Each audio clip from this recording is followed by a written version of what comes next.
கொண்ட சிடிவி நேயர்கள் அனைவருக்கும் வணக்கம். நான் உங்கள் ஓவியா.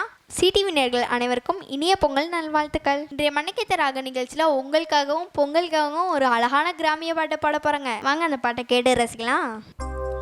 பொங்க வைக்கணும் பொங்க வைக்கணும், புதுப்பான கோலமிட்டு பொங்க வைக்கணும், புதுப்பான கோலமிட்டு பொங்க வைக்கணும், பொங்க வைக்கணும் பொங்க வைக்கணும், புதுப்பான கோலமிட்டு பொங்க வைக்கணும், புதுப்பான கோலமிட்டு பொங்க வைக்கணும், பொங்க வைக்கணும்